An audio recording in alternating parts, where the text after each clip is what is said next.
Info Channel. Subscribe now. Yes bana, lugha nyepesi ambayo tunaweza kuitumia hapa ni pameanza kuchangamka kupitia mitandao ya kijamii, na wengi tutarejea kuhusiana na video ambayo ilikuwa ikionyesha mabinti ambao walikuwa wakigombana, lakini moja ya jambo ambalo lilikuwa likizungumzwa pale ni walikuwa wakigombania penzi la mtangazaji kupitia kituo cha Crown FM, lakini pia mwana socialist kupitia mitandao ya kijamii ambaye anafahamika kwa jina moja tu la Mwijaku ama Jaku Boy ambaye tunamfahamu kupitia mitandao ya kijamii.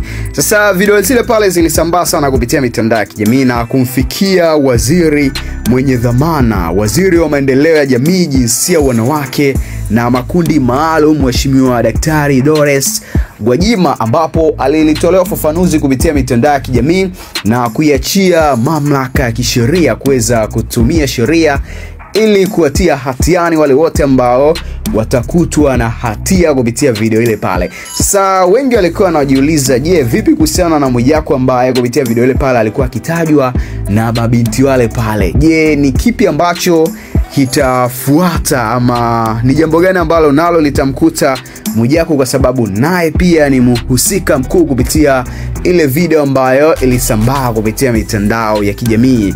Sasa taarifa kubwa nilionayo hapa ni kuhusiana na Mwijaku kuhojiwa na polisi sakata la mabinti wa chuo.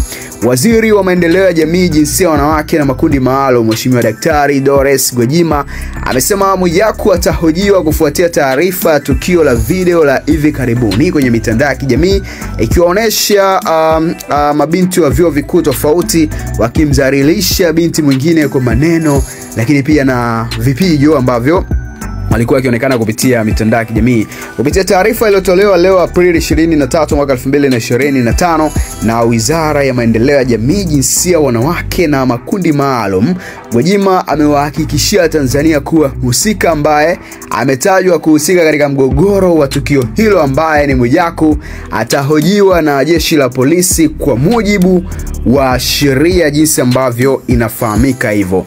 Sasa imepostiwa barua ya wazi ambayo inatoa ufafanuzi kuhusiana na tukio lile pale na ni kivipi ambavyo Mwijaku naye anahusishwa kupitia tukio hili hapa.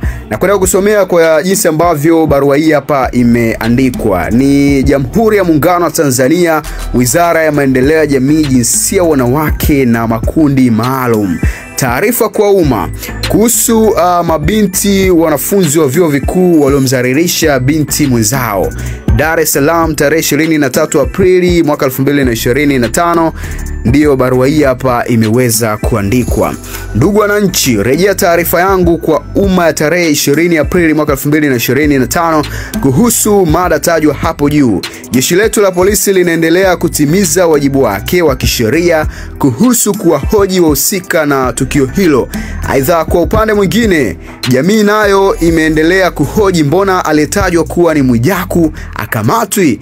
Ndugu wananchi, napenda kuhakikishia kuwa Mwijaku aliyetajwa kwenye video za mgogoro wa mabinti hao naye atahojiwa kwa mujibu wa sheria, na badala ya hapo wizara yangu itaona nini ifanye kuhusu mustakabali mzima wa maadili ya jamii na nafasi ya huyo Mwijaku na wengine wote wenye nafasi zenye kuchochea kasi ya athari chanya au hasi kwenye maadili ya jamii. Aidha, na waomba tuwe watulivu na tuendelee kufuatilia taarifa za jeshi letu la polisi. Asanteni kwa ushirikiano. Barua hii hapa imetiwa saini na Daktari Dorcas Gwajima ambaye ni waziri wa maendeleo ya jamii, jinsia, wanawake na makundi maalum.